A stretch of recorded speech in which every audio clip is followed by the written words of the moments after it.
Hearty shalom to you, Jeffrey Seif here, walking through the book of Acts. Thanks for going on the journey with me. In chapter 9, verses 32 through 42, we pivot away from Paul. He entered the narrative most recently, had a radical encounter with the Lord, turned his life around, and he, as we were told, became an advocate for the kingdom instead of someone trying to hold it back. We pivot from him and go back to Peter. You might recall, if you've been following me, that when you look at the book called Acts, it's referred to as Acts of the Apostles. It's really more about the Acts of the Apostle Paul than anything, but we see Peter at the first advancing kingdom purposes, and then we shift to Paul, and then back to Peter, and then to Paul, and then finally it's all about the Lord working through Paul. Luke, the author here, in effect, is writing a defense of his ministry. In any case, here we are looking at Peter pivoting from Paul in verse 32, and there's two miracles on record here. The first, in verses 32 through 5, tells the story of someone that for 8 years was paralyzed, and Peter was able to, be used to the Lord to raise him up from that paralysis. We see this kind of activity in Jesus' ministry as well, where I think raising people that were paralyzed was his favorite miracle. It's my favorite miracle because I had once had a disease called Guillain-Barré. I was paralyzed from the neck down, had to learn to walk again, and I'm thrilled. I know what it's like to not be able to move. I don't even want to go into it.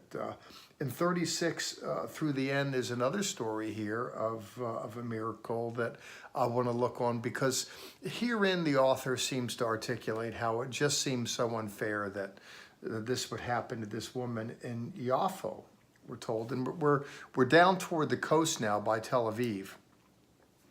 In Jaffa, in 36, there was a disciple named Tabitha.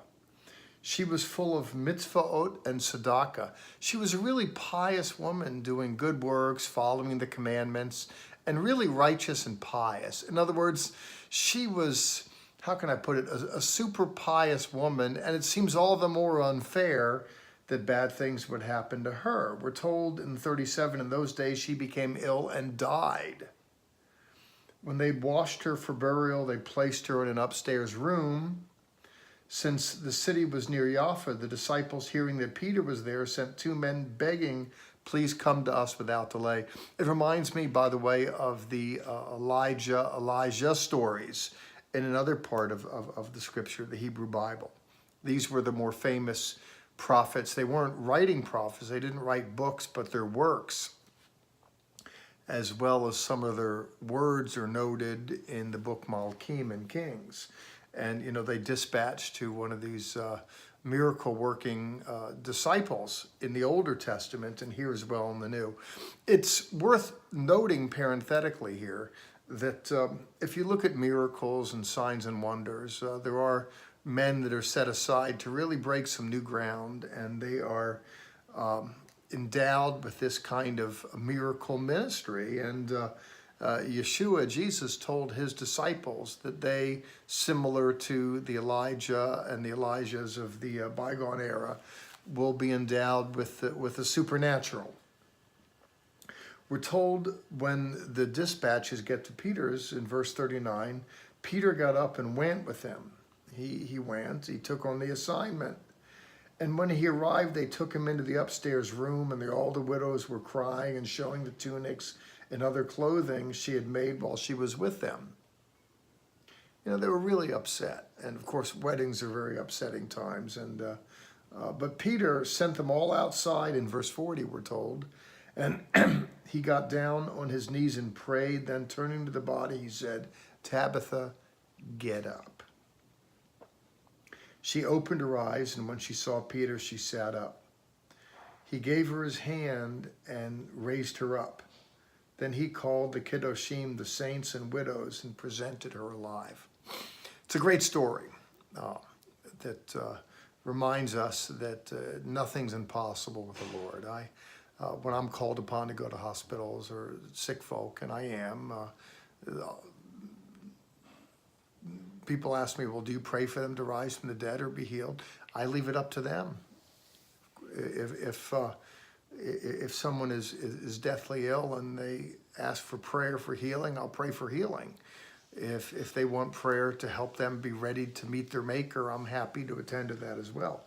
I don't understand myself as the one who heals or decides who gets a miracle and who doesn't, as much as I understand myself principally be a servant. It's a great story, and it's great knowing for those of us who fall upon hard times that there is a God who can help us. One of the things that I want to underscore, and perhaps I should just stick to the miracle narrative, I would like to pivot here and talk of the miracle of the Tree of Life version of the Bible, one that not only tells the story but wants to accentuate the Jewishness of it. You'll see occasionally in the literature transliterated Hebrew words that we leave there deliberately to cause individuals to go back to the glossary and study up a little bit. It's a way to tutor up and learn about the Jewish roots of the faith. There's mitzvahot noted in here, there's tzedakah, and then there's the word kadoshim, from kadosh, which means holy, mitzvot means commandments. Tzedakah speaks of righteous and pious and just. People ask, well, why do you throw these words into the text? We want people to trip over the fact that the Bible's a Jewish story. And I want to note it here that this is a young gal who's living within the parameters of a Jewish worldview, with her being careful to follow the commandments, with her being pious and the doing of good deeds. People think they accepted Jesus and they went and became Baptists or Pentecostals or Lutherans, Methodists or Presbyterians.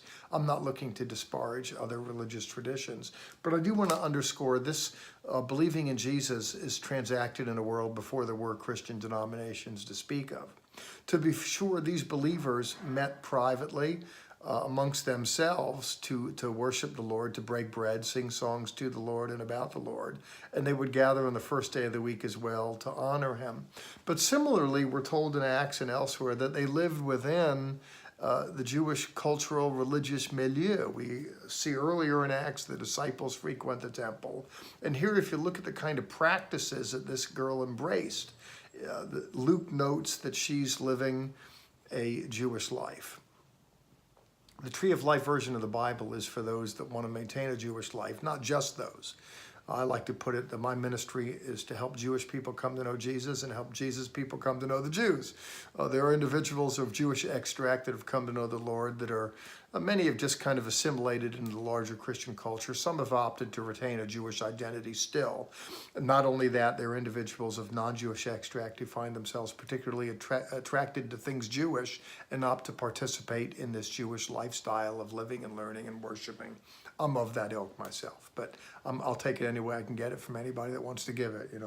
Anyone who names the name of the Lord is good with me. But I do want you to see here that we have a Jewish story, a young lady who's living as a Jew, and she is blessed.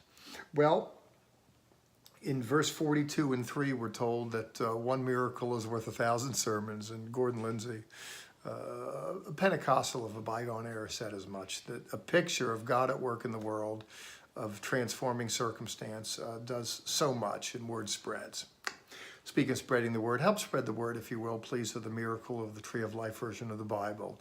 And as you spread it, tell them to come visit our website and visit me. I'll be doing this again next week. God bless you. Ciao.